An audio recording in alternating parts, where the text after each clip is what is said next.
ठंड के दिनों में वार्डरोब ऑर्गेनाइजेशन सच में एक बहुत बड़ा टास्क है और इसके पीछे बहुत सारे रीजंस भी है।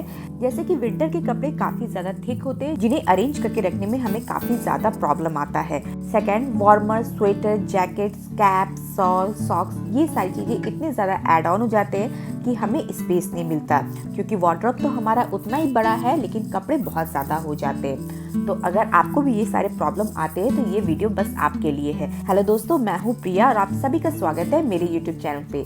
आज के इस वीडियो में मैं आपके साथ कुछ ऐसे जबरदस्त विंटर वार्डरोब ऑर्गेनाइजेशन के आइडिया शेयर करने वाली हूँ जिन्हें आप फॉलो करके 4 महीने बिल्कुल आराम कर सकते हैं, क्योंकि वार्डरोब से रिलेटेड आपको फिर किसी भी तरह की कोई प्रॉब्लम नहीं आएगी। तो बिना देरी करते हुए आज का ये बहुत ही जबरदस्त वीडियो हम स्टार्ट करते हैं। Let's start. तो ये है मेरी वार्डरोब की भी हालत। अब विंटर के मेरे सारे कपड़े धुल के अच्छी तरह से सूख गए और कुछ कपड़ों को मैंने एज इट इज ही धूप लगा दिया है। यहाँ मैं सबसे पहली टिप आप लोग को ये देना चाहती हूँ कि अगर आपने किसी दिन को डिसाइड किया कि आपको अपने वार्डरोब को ऑर्गेनाइज करना है तो स्मॉल सेक्शन में आप अपने काम को कीजिए। जैसे सबसे पहले मैं बच्चों को यानी आरव का सेक्शन ले रही हूँ, क्योंकि उसके काफी ज्यादा कपड़े होते हैं। तो एक बार अगर आरव का कपड़ा को मैंने ऑर्गेनाइज कर दिया तो मेरा आधा से ज्यादा काम यहीं पर हो जाएगा। तो सिंपल से सारे कपड़ों को मैंने बाहर निकाल के उसके वार्डरोब के जो सेक्शन है वहाँ मैं अच्छी तरह से इसे क्लीन करूंगी। तो हमें सबसे पहले क्या करना है कि बच्चों के कपड़ों को डिवाइड करना है। जो बच्चे रेगुलर कपड़े पहनते हैं उन्हें अलग रखना है, जो बच्चे कभी मार्केट जाते हैं या खेलने जाते हैं उन कपड़ों को अलग रखना है। और ठंड है तो वेडिंग सीजन होगा, बर्थडे पार्टी रहेगी, तो उन जगहों को जाने के लिए भी मैं कपड़ों को अलग अलग डिवाइड करूंगी। और सबसे पहला काम कि इन कपड़ों को रखने के लिए स्पेस क्रिएट करेंगे, और स्पेस क्रिएट करने के लिए आपको कपड़ों को डीक्लटर करना होगा।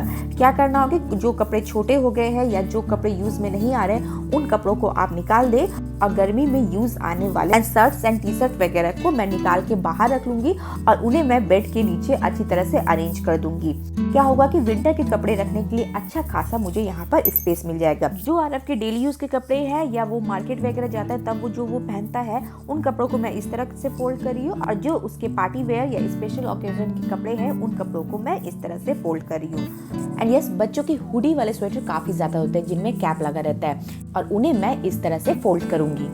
तो देखिए मैंने सारे कपड़ों को अच्छी तरह से फोल्ड कर लिया है। अब एक ऑर्गेनाइजर लेके मैं इसमें सारे कपड़ों को लगा रही हूँ। ये वो सारे कपड़े जो वो रेगुलर बेसिस में यूज करता है और इसे मैं इस तरह से लगाऊंगी। इस तरह से लगाने से फायदा ये होता है कि आपको कपड़े विजिबल नजर आते हैं, समझ आता है कि कौन सा कपड़ा कहाँ रखा है और आपको कपड़ों को ढूंढना नहीं पड़ता है। और अगर आप एक के ऊपर एक कपड़ा को रख दीजिएगा तो क्या होगा कि नीचे वाले कपड़े को जब आपको उठाना होगा तो ऊपर वाले कपड़े डिस्टर्ब हो जाते हैं। बट जब आप इस तरह से ऑर्गेनाइज कीजिएगा तो बिना किसी को डिस्टर्ब किए हुए आप कहीं से भी कोई कपड़ा को निकाल सकते हैं। नेक्स्ट मैंने एक और सेम ऑर्गेनाइजर लिया है और इस ऑर्गेनाइजर में मैं उसके बॉटम वेयर रख रही हूँ, यानी जो भी पैंट्स वगैरह है उन्हें मैं यहाँ रखूंगी। अब मैंने लिया एक बड़ा ऑर्गेनाइजर। इस ऑर्गेनाइजर में वो सारे कपड़े रखूंगी जो मैं उसके स्पेशल ओकेजन के लिए रखती हूँ, चाहे वो कभी बर्थडे पार्टी में जाए, चाहे वो वेडिंग सीजन में जाए। तो कपड़ों के साथ उसके पैंट्स को लगा के मैं यहाँ पे रखूंगी ताकि लास्ट मिनट में शर्ट कहाँ है पैंट कहाँ है ये खोजना ना पड़े। अब मैं आरव के कुछ टी शर्ट और इनर वेयर को रखूंगी ताकि कभी सीजन चेंज हो तो मैं उन्हें पहना सकूं। विंटर में हर किसी के घर में सॉक्स की मात्रा काफी ज्यादा बढ़ जाती है, चाहे वो बड़ों के सॉक्स हो, चाहे वो लेडीज के सॉक्स हो, चाहे वो बच्चों के सॉक्स हो। तो सबसे पहले मैं बता रही हूँ कि आप सॉक्स को किस तरह इजीली फोल्ड कर सकते हैं। आप सॉक्स को इस तरह से रोल आउट कर ले और रोल करने के बाद लास्ट में जो इसका रबड़ बचता है उसे आप अंदर की तरफ इंसर्ट करें तो ये कुछ इस तरह से दिखेगा। या तो आप ऐसे रख सकते हैं या तो आप एक सॉक्स को उल्टा कर दे और देन आप इसे फोल्ड करें तो ये कुछ इस तरह से नजर आएगा। होता है ना कि एक सॉक्स मिलता है, एक सॉक्स नहीं मिल रहा है, हमें खोजना पड़ता है। और सुबह के समय अगर बच्चों को स्कूल जाना हो, हस्बैंड को ऑफिस जाना हो तो वहाँ पर किस तरह की जल्दबाजी ना हो तो मैं इन सारे सॉक्स को इस तरह से फोल्ड करके रखती हूँ। अब बात आता है कि सॉक्स को हम कहाँ रखें। बाजार से हर चीज के लिए ऑर्गेनाइजर खरीदना कभी कभी हमारे लिए पॉसिबल नहीं होता है, तो सॉक्स को अरेंज करने के लिए लिए आप इस तरह का कप सेट के जो डब्बा आता है वो यूज कर सकते हैं। ये देखिए, ये मेरे पास यहाँ पर 2 कप सेट का डब्बा था। लास्ट टाइम जब मैं घर की डीक्लटर करी थी तभी आप लोग को बताया था कि अगर आपके घर में इस तरह के डब्बे तो उन्हें ना फेंके। तो मैंने यहाँ पर 2 डब्बा इसलिए लिया है कि एक डब्बे में मैं कम्प्लीटली आरव के सॉक्स रखूंगी और सेकंड वाले डब्बे में मेरे और अमित के सॉक्स रहेंगे। और ये जो प्लेट वाला सेक्शन है आप उसमें इजीली तरीके से हैंकीज वगैरह को अरेंज करके रख सकते हैं। तो ये देखिए, विदाउट एनी ऑर्गेनाइजर आप अपने कपड़ों को, अपने सॉक्स को कितनी अच्छी तरह से ऑर्गेनाइज कर लिया है। सेम इसका जो डब्बा है उसमें मैं आरव के वार्मर वगैरह रख रही हूँ ताकि ये अरेंज वे में मुझे नजर आए। अब मेरे वार्डरोब का जो ड्रॉवर है उसे मैं निकालूंगी और यहाँ पर एक सिंपल सा लाइनर को मैं लगा रही हूँ। इस तरह के लाइनर आपको ऑनलाइन आसानी से मिल जाएंगे और अगर नहीं तो आप यहाँ पर न्यूज़पेपर का यूज कर सकते हैं, आप यहाँ पर फैब्रिक लाइनर का यूज कर सकते हैं। तो जो भी चीज लगाए ध्यान रखें आप उसे अच्छी तरह से सिक्योर करें। मैं इस लाइनर को सिक्योर करने के लिए यहाँ मैं डबल टेप का यूज कर रही हूँ और डबल टेप को लगाने के बाद ये अच्छी तरह से सिक्योर हो चुका है। तो यहाँ पर अब मैं सारे डब्बों को आसानी से अरेंज करके रख दूंगी। तो ये देखिए, सिंपल सा ड्रॉवर में कितनी ज्यादा चीजें आ गई और सबसे अच्छी बात है कि सारी चीजें ऑर्गेनाइज है। जहाँ से चीज निकलेगी वापस जाके फिर वही जगह पे आप उन्हें रखिएगा। साइड्स की स्पेस में मैं कुछ कैप वगैरह को ऑर्गेनाइज करी हूँ। ये देखिए, आरव का सेक्शन पूरी अच्छी तरह से कवर हो चुका है। जब ये सेक्शन मेरा कवर हो जाता है तो मुझे लगता है कि मेरे वार्डरोब का ऑर्गेनाइजेशन का आधा काम यहीं पे निपट गया है। तो चलिए अब मैं चलती हूँ अपने सेक्शन यानी लेडीज सेक्शन की तरफ।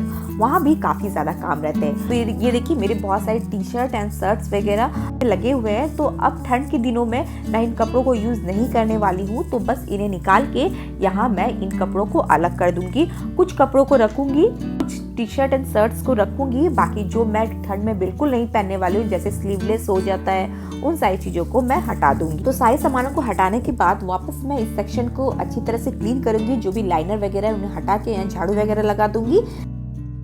और जो भी आपका हैंगर वाला सेक्शन है, ठंड के दिनों में उस सेक्शन को कम्प्लीटली एज ए हैंगर वहाँ पर यूज कीजिए। कहने की मतलब ये है कि जितने भी स्वेटर या जैकेट वगैरह होते हैं आप उन सारी चीजों को यहाँ पर हैंग कीजिए। हैंग करने से क्या होगा कि स्वेटर की जो थिकनेस है उन्हें आपको अरेंज करने में किसी भी तरह का प्रॉब्लम नहीं आएगा जब आप उसे इस तरह से हैंग करके रखेंगे। सेकंड, सारी चीजें विजिबल रहेगी। और थर्ड, कि जब आप इसे यूज कीजिए आसानी से इसे हैंग कर आप वापस से उस जगह पे रख सकते हैं। तो ये देखिए, मैंने सारे स्वेटर एंड जैकेट को आसानी से हैंग कर दिया है। नेक्स्ट, हमारे जो उलन वाले कुर्ती होते हैं उन्हें हैंग करने पे क्या होता है कि इसके लेंथ की वजह से ये हमें काफी डिस्टर्ब करते हैं। ये तो ना तो ठीक से हैंग होते हैं ना ही ठीक से अरेंज होते हैं। तो इसे हैंग करने का सिंपल सा तरीका ये है कि आप यहाँ पर एक और हैंगर ले लें और हैंगर में आप इसे इस तरह से कर ले और देन आप इसे आसानी से हैंग कर सकते हैं। इसकी लेंथ अब आपको किसी भी तरह की प्रॉब्लम क्रिएट नहीं करेगी। यहाँ पर कुछ अंडरगारमेंट्स वगैरह है जिन्हें मैं एक ऑर्गेनाइजर में करके इस तरह से यहाँ पर साइड में रखूंगी और ये वाले एरिया में मैं अपने वार्मर वगैरह को रखूंगी। अगर आप सॉल वगैरह ज़्यादा पहनते हैं तो आप वो भी यह चीज़ यहाँ पर रख सकते हैं। चलिए, ये सेक्शन भी हमारा अच्छी तरह से अरेंज हो गया। अब आ रही हूँ मैं नीचे वाले सेक्शन में जहाँ मैं बेडशीट, पिलो कवर और बहुत सारी चीजें रखती हूँ। तो यहीं पर बैठ के मैं सारी चीजों को अरेंज करूंगी। तो सारी चीजों को पहले मैं निकाल लूंगी, क्लीन करूंगी, वापस से लाइनर लगाऊंगी, देन यहाँ पर सारी चीजों को यहीं पर बैठ के अरेंज करूंगी। अरेंज करने के बाद सबसे पहले यहाँ पर मैं बेडशीट वगैरह को लगा दूंगी लाइन बाय लाइन और देन उसी के बगल में यहाँ पर मैं पिलो कवर लगाऊंगी। बट जब आप पिलो कवर को अरेंज करें तो बस एक बात का ध्यान रखें कि दोनों पिलो कवर आपके साथ ही साथ रखे हों इस तरह से। ऐसा करने से पिलो कवर आपको खोजना नहीं पड़ेगा और यहाँ पर आपको किसी भी तरह की परेशानी नहीं आएगी। नेक्स्ट, वेडिंग सीजन और पार्टी वेयर में जाने वाले जो स्वेटर एंड सॉल्स वगैरह होते हैं उन्हें मैं यहाँ पर पीछे की तरफ रखूंगी कि ये ओकेजनली ही यूज में आने वाले हैं। देन इसके आगे के सेक्शन में मैं डेली वेयर में पहनने वाला या आरव को जब मैं स्कूल से लाती हूँ तब उस समय पहनने वाले कुर्ती एंड बॉटम वेयर को मैं यहाँ पर अरेंज करूंगी। तो ये देखिए, मैंने अपने सारे कपड़े, बेडशीट, पिलो कवर को बहुत ही अच्छी तरह से अरेंज किया है। बस ध्यान रखें कि जो चीज आप फ्रिक्वेंट यूज करते हैं उन्हें आप आगे रखें, जो चीज का यूज कम है आप उन्हें पीछे शिफ्ट कर सकते हैं। नेक्स्ट, विंटर सीजन में स्टोल वगैरह का यूज भी काफी ज्यादा होता है। तो मैं क्या करती हूँ कि उसके लिए एक हैंगर लेती हूँ और हैंगर में ही पतले वाले स्टोल और दुपट्टे वगैरह को यहाँ पर हैंग कर देती हूँ। पर इस तरह से करके यहाँ पर गांठ एक दे देना है ताकि ये अपनी जगह से इधर उधर ना हो। नेक्स्ट अब सबसे अपर सेक्शन यानी अमित के सेक्शन में आ रही हूँ। यहाँ पर आपको कपड़े काफी ज्यादा डिस्टर्ब लग रहे होंगे क्योंकि ये वो सारे कपड़े हैं जो अमित ने आयरन होने के लिए रखा हुआ है। बट इन सारे कपड़ों को भी बहुत ही अच्छी तरह से रखना काफी ज्यादा जरूरी है। सारी चीजों को निकालने के बाद सबसे पहले सारी चीजों को हटाऊंगी, यानी यहाँ पर मैं चेक करूंगी कि कुछ चीज को मुझे हटाना तो नहीं है। फिर मुझे मिला इस तरह का जीन्स जिसमें एक छेद हो गई थी, पता नहीं अमित ने इसे अभी तक क्यों रखा है, तो मैं इसे रीयूज करूँगी या तो किसी को दे दूंगी। तो इन सारी चीज़ों को टाइम टू टाइम अपने वार्डरोब में चेक करते रहिए। अब मैं सारी चीज़ों को ऑर्गेनाइज करूँगी। तो सबसे पहले अमित के T shirt and shirts and warmer मैं रख रही हूँ, उसके बाद उसके बॉटम वेयर, और इस तरह से उसके कपड़े आसानी से अरेंज हो गए। तो मात्र आधे दिन का समय आप निकाल के अपने वार्डरोब को जरूर ऑर्गेनाइज कीजिए। और जब आप इस तरह से अपने वार्डरोब को ऑर्गेनाइज कीजिएगा तो विंटर के जो 4 महीने रहते हैं वो आपके बिल्कुल आसानी से पार हो जाएंगे। ना तो आपको फिर से अपने वार्डरोब को ऑर्गेनाइज करना होगा, ना ही इन्हें चेक करना होगा। तो आपको मेरे ये सारे आइडियाज़ कैसे लगे मुझे मेरे कमेंट सेक्शन में ज़रूर बताइए। मैं प्रिया आप लोग से फिर से मिलूंगी न्यू वीडियो के साथ, यूजफुल वीडियो के साथ। तब तक के लिए बाय बाय।